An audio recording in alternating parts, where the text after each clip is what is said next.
magacaygu Bashir Saciid Axmed wallahi khilaafka waxaan u arkaa horta Soomaaliland maada horta reer Soomaaliland ay nahay ma aha inaynu Soomaaliya taageerno mana aha inaynu Kenya taageerno waa inaan dhexdhexaad ka istaagnaa waayo saameeyno badan bay nagu yeelan karaa waayo dhul walaalaheen oo Soomaaliyeed oo nin iska sheegtay ma oran karno kaasaan ku taageernay mana oran karno Soomaaliyan taageerina waayo Soomaaliya maanta waa laf dhabarta koowaad ee nahaystaan reer Soomaaliland nahay caqabadayna haysto weeyaan inaga hor taagan dawladnimada magacaygu waa Cawaale oo jooga magaalada Hargeysa Soomaaliland dawladda khilaafka soo dhaxgalay Kenya iyo qolada Soomaaliya labadaana xaqiiqatan dabaca ilaahay wuxuu yiri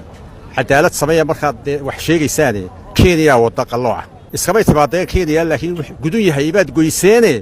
badkay baa kugu jira iyo Soomaalidu tiraahdo Kenya meeshan ay sheeganayso dad Soomaaliyeed baa ka iibiyay dadka Soomaaliyeed ama lacag ka qaataan ama wax kale ha dhaafsadaan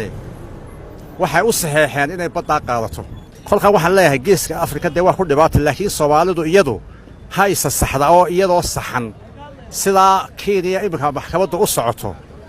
ha u socoto magacaygu Mubaarak Axmed Cabdiraxmaan oo ku nool magaalada Hargeysa waddanka Soomaaliland runtii waxaan u arkaa anigoo ku hadlaya afka dhalinyarta Jamhuuriyadda Soomaaliland khilaaf macnaheedu saameyn ku leh geeska mandiqada aan ku noolahay waxaanan soo jeedin lahaa ka Mubaarak ahaan in macnaheedu khilaafka lagu dhameeyo si degan si hufan si aan ahayn lablakac amba si degdeg aan lagu dhameyn si degdeg in lagu dhameeyo insha Allah bidlaakeen waxaan leeyahay Kenya waxay ka faa'iideysanaysaa dhibaatada Soomaaliya haysata iyo itaaldaradeeda ayay ka faa'iideysanaysaa waxaan leeyahay Kenya faraha kala baxda badaha Soomaaliya anigoo Soomaaliland waxaan haddana qirayaa in Soomaaliya leedahay taa Soomaad garan kuwa Soomaaliya sheeganaya ee haddana Kenya la socdana waxaan leeyahay shaarka adigoo aad gashan tahay ha iibin carruurtaadu anfici doonaa annagu dani nagagama kiin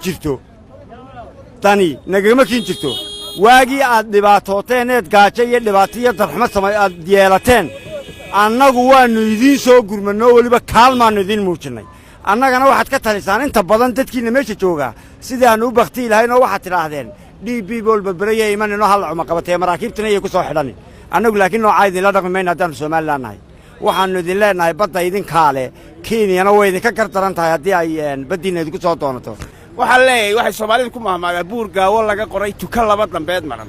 laguma arag intaa labada adduunyada korkeeda Soomaaliya iyo Soomaaliland waxba iskaga shaqo maaha waxa weeye Soomaaliya iyo Kenya hadday isqabtaan khilaaf laba dal u dhaxeeya weeye inakuna Soomaaliland baynu nahay waxaan leeyahay Soomaaliya adeer baddiina iyo wixiina